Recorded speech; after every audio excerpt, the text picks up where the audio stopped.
Hola a todos, muy buenas, ¿qué tal? Estamos de nuevo en este pequeño espacio para psicólogos, entre psicólogos, charlando aquí en Gavin Community. Y bueno, como nos gusta hablar sobre temas que nos afecten en nuestro día a día, hoy hemos traído a Xavier Soto. Él es doctor en psicología, está especializado concretamente en trastornos de la ansiedad y TOC y tiene un enfoque cognitivo-conductual. Hoy justamente hemos venido a hablar de un tema que genera pues, dos teams, ¿no? Team de psicólogos que mandan actividades, tareas, deberes, intersesiones y el team que trabaja en sesiones, en terapia y prefiere no mandar ninguna tarea, ¿no? Ningún tipo de deberes para los pacientes. Entonces, Xavi, queríamos preguntarte concretamente, ¿cómo reciben los pacientes esto, ¿no? Sobre todo al principio, que a lo mejor les pilla un poco de sorpresa. ¿Cómo reciben esto de tener que hacer tareas entre las sesiones? ¿Cómo lo planteas tú? ¿Cómo lo reciben ellos? Bueno, pues hay un poco de todo, ¿no? Los pacientes ya sabemos que son un grupo, bueno, pues son muy variados, hay diferentes personas, pero por lo general, cuando les explica la conveniencia de hacer tareas intersesiones, los beneficios, y se les explica todo muy bien, en general la recepción suele ser muy buena y el seguimiento, salvo algunos casos puntuales, suele ser muy bueno también. Ujú. Y tiene que ver, ¿tú has visto que hay algún tipo de diferencia entre, por ejemplo, edades de los pacientes? Es decir, ¿cómo suelen recibir ellos el hecho de tener que hacer tareas pues, a edad más avanzada o los jóvenes? ¿Has visto algún tipo de diferencia? Yo no diría tanto que la diferencia tenga que ver con la edad. Yo creo que tiene más que ver con la costumbre que tengan de Ujú. hacer un trabajo, de llevar una rutina de trabajo. Pues si, por ejemplo, son estudiantes, por lo general y están Ah, acostumbrados a hacer deberes y demás, pues es algo que les es familiar, les es fácil, lo dan por hecho. Y también yo creo que el perfil más adulto que tiene esa costumbre también de realizar actividades de otro tipo en su día a día, pues el seguimiento lo suelen hacer muy bien y la recepción suele ser muy buena.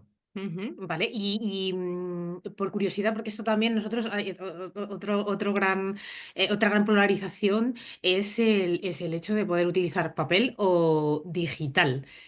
O sea, ¿tú cómo los mandas? ¿Cómo te funciona a ti para que los hagan?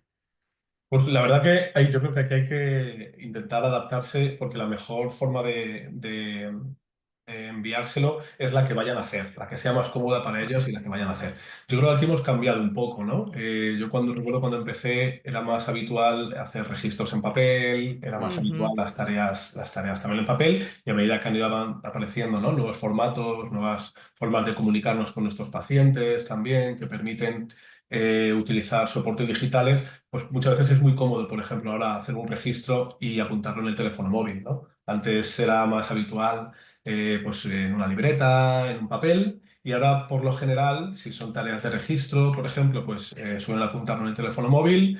Lo mismo con tareas de lectura, que son también tareas que les mando muchas veces. Pues algunos prefieren leerlo también desde el teléfono móvil, si se lo envío por correo o si les envío algún documento para que lean. ¿vale? Eh, ¿Y qué envías? ¿Qué envías? ¿Dónde, es decir, qué documentos sacas, ¿no? Porque esto a veces es algo que, bueno, que utilizamos mucho los profesionales de la psicología y que esto de tener también una bibliotequilla, ¿no? Un sitio donde poder aquí, me lo imagino, ¿no? A lo mejor con alguna, como con carpetas, ¿no? Organizado, decir, vale, pues esto para esto, ¿qué envías? ¿Qué tipo de ejercicios envías, por ejemplo? Pues exactamente, yo en mi ordenador lo tengo muy organizado por carpetas, por diferentes temas, para diferentes problemas y también a medida que vas trabajando, llevas años trabajando, pues te vas confeccionando una biblioteca propia de materiales que has visto que te funcionan. Muchas veces pues, son materiales que te han facilitado compañeros o materiales que tú has encontrado Claro. en libros, en textos y vas haciéndote tu propia biblioteca. Yo fundamentalmente lo que más les envío suele ser material de lectura para Ujú. acompañar explicaciones o contenidos que estemos trabajando, contenidos específicos que estemos trabajando en las sesiones. A mí me gusta mandar material de lectura, pero también envío registros, puedo enviarles también cuestionarios, Vale. registros en diferentes formatos, más libres, más estructurados. Y luego, como trabajo mucho con trastorno de ansiedad y TOC, mucha tarea de exposición. Una de los, quizás sería la tarea estrella que envío a los pacientes, Sí, ejercicios de sí. exposición. Y también es interesante que registren sus niveles de ansiedad mientras van haciendo sus ejercicios de exposición, tanto si es una exposición en vivo a una situación o si es un ejercicio de exposición a pensamientos. Me Ujú. interesa mucho que lo vayan registrando también. Ujú. Sí, hablaba hace un tiempo con una profesional también que ella enviaba películas y libros, ¿no? También a colación un poco de las lecturas que hice, películas, o sea, de como algo, y ella me decía, a mí me funciona cuando ellos no tienen que escribir, ¿no? Cuando ellos simplemente visualizan la tarea o tienen que hacer algo quizá un poco más como que tenga que ver con su ocio, que les ayude, ¿no? Que no tengan que sentarse, ¿no? A registrar, pero entiendo que esto es a veces no ya es solo muy útil, sino necesario, evidentemente, para hacer o sea, para hacer estos registros de estas exposiciones. Claro, depende de cada caso. Sí que encuentro ventajas en adaptarnos un poco al paciente, ¿no? E intentar ser flexibles con las tareas para buscar que sea un tipo de tarea que el paciente vaya realmente a realizar. Entonces, si Ujú. puedes encontrar que un paciente sigue muy bien una tarea de lectura, porque tiene quizá ese hábito, porque la realiza, pues fenomenal. Si puedes Vale. encontrar, si es un paciente que eso le cuesta más, si puedes encontrar más enganche con otro tipo de materiales, pues vamos a intentar hacerlo, ¿no? Por eso, Vale, cuanto más amplia vale. sea la biblioteca, cuanto más amplios sean esos recursos, va a ser más fácil adaptarlos a cada Vale, paciente. vale. O sea que nos recomendarías más, o sea, decir, más que nosotros tengamos una biblioteca como tal y que vayamos como un poco distribuyendo, sino preguntarle al paciente antes de nada qué es lo que a él bueno, indagar un poco, ¿no? Qué es lo que, cuáles son sus hábitos, qué es lo que con lo que está más acostumbrado, ¿no? A vivir y a convivir. Sí, eso es una muy buena estrategia, ¿no? Para adaptar también esos materiales. Y luego también lo vas viendo en función del seguimiento que tengas. Si envío Ujú. un texto y veo que no se lo lee, pues van pasando las Eso, sesiones y dices, oye, pues quizá hablamos del tema, quizá buscamos una alternativa. E incluso también hay pacientes que si no cumplen las tareas porque no tienen esa costumbre, vamos a ver si es un paciente con el que se puede trabajar de otra manera o si es un paciente con el que este tipo de enfoque terapéutico quizá no se puede llevar a cabo, ¿no? sí, Porque va. si vamos aquí a, lo mejor, a los ejercicios de exposición o determinadas tareas que en algunos trastornos de ansiedad pues encuentro imprescindibles, por lo menos desde de mi enfoque terapéutico, pues podríamos decir que aquí hay tareas opcionales y hay otras tareas, en algunos casos, que no son tan opcionales, porque pueden constituir el núcleo sobre el que estamos llevando a cabo la Trabajando, intervención, ¿no? justamente. Entonces, a veces se puede negociar y en otras ocasiones igual no se puede negociar tanto determinadas tareas, Y, ¿no? la tarea en sí o la no realización de la tarea bueno, la rebelión contra la tarea, puede incluso llegar a simbolizar algún tipo de síntoma de la propia, de la propia problemática sobre la que se esté trabajando. Es decir, que tengamos un paciente quizá que sea un poco más reactivo o más reacio a poder elaborar la tarea como algo justamente que a lo mejor nos dé pistas de por dónde está yendo ese paciente. Totalmente. Por poner algunos ejemplos así que yo me pueda encontrar en mi día a día, la dificultad que puedan tener para establecer compromisos, por ejemplo, es Ujú. bueno, yo Qué creo que es bueno, una característica que pueden tener algunas personas y que tú puedes observar cuando un paciente no está cumpliendo las tareas, ¿no? Igual es que qué le bueno, pasa en más, le ocurre, ¿no? En más situaciones en su vida que no puede llevar a cabo esos compromisos o empiezan bien, pero luego se van deshinchando.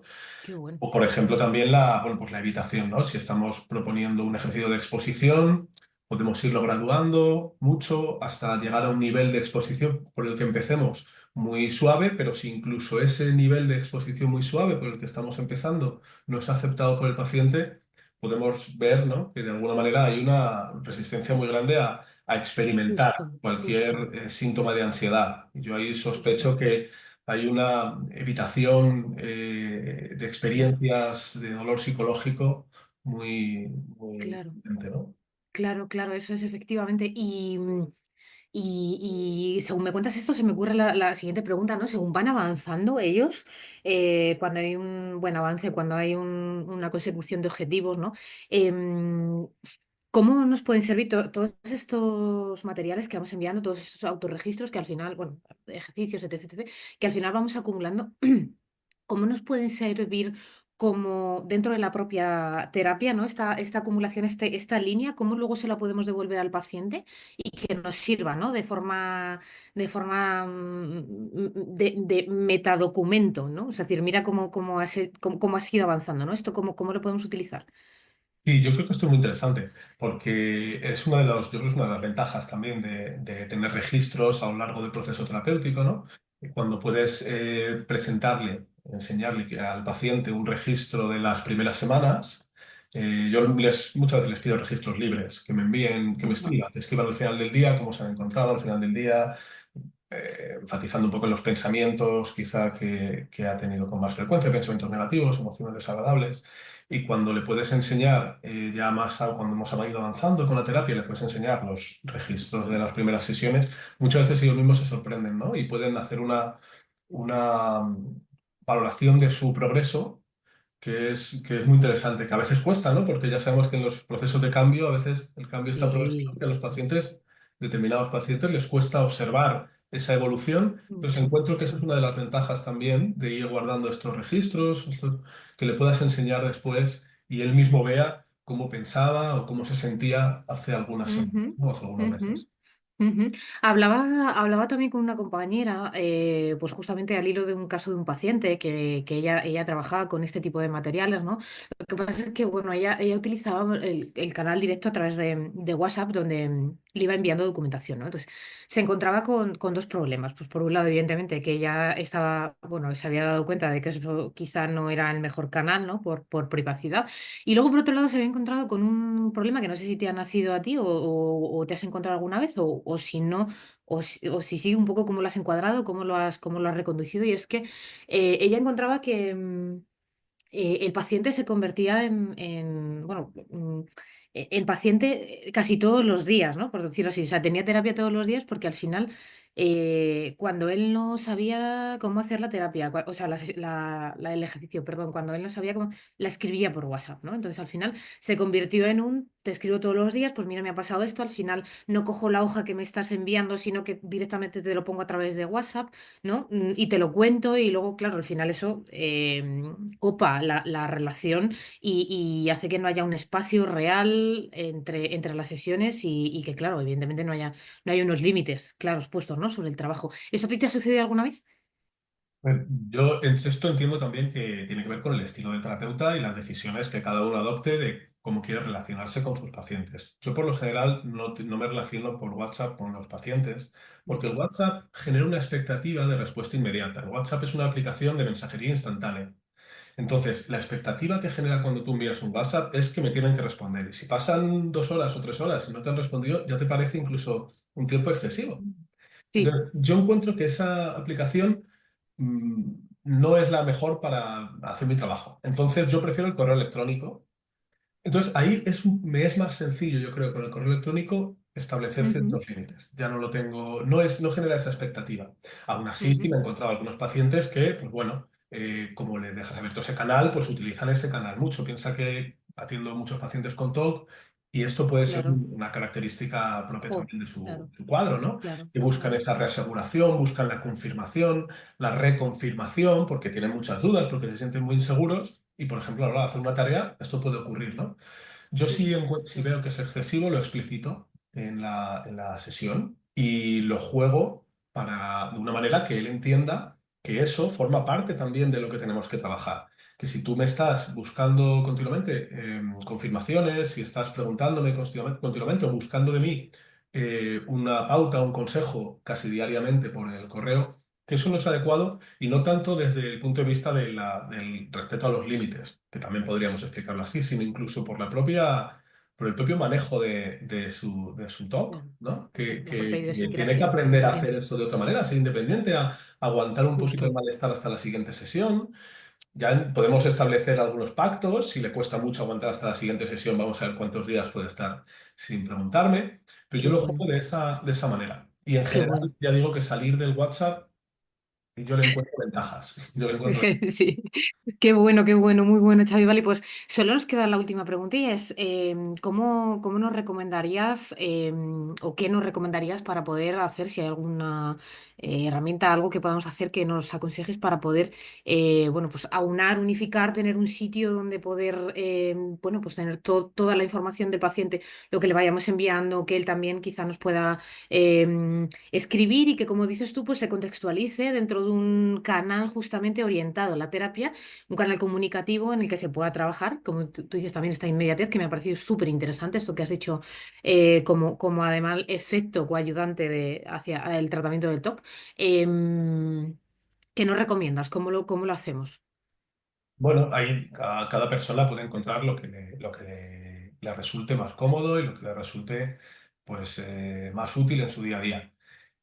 Por lo general, yo venía utilizando también el correo electrónico para comunicarme con los pacientes, como os digo, pero bueno, recientemente también aparecen software de gestión clínica donde podemos encontrar también recursos para comunicarnos con nuestros pacientes, para compartir documentos con los pacientes, que en la misma herramienta puedas también eh, registrar todos los datos del paciente, la historia clínica y si encima te bueno, propone otro tipo de ventajas, bueno, ya sabemos, ¿no? De cosas que utilizamos en nuestro día a día los psicólogos, facturación, cobro de sesiones, todo esto, Ujú, pues yo creo que eso es bueno, pues ofrece muchas ventajas, ¿no? Ahora mismo. Y ujú, seguramente en el futuro vayan saliendo nuevas herramientas.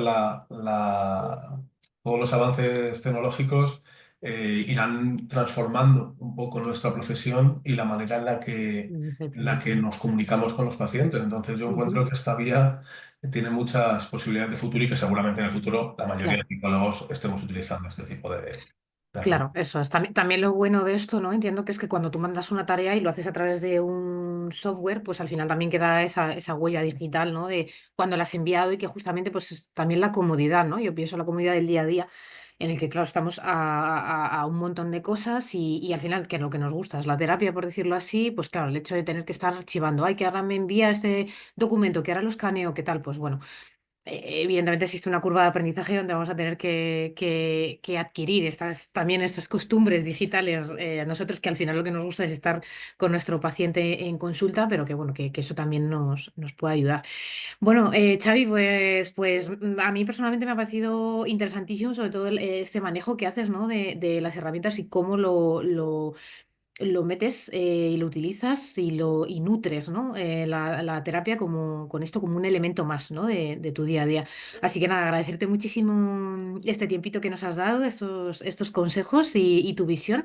Y nada, al resto nos vemos en la siguiente conversación entre psicólogos. Esperamos que os haya gustado y si os apetece, nos podéis dar un like y una suscripción que estamos aquí dando un montón de información súper interesante entre psicólogos, como siempre. Así que tengáis muy buen día. Gracias, Xavi. Un abrazo, Irma. Hasta Hasta luego. luego. Chao, chao.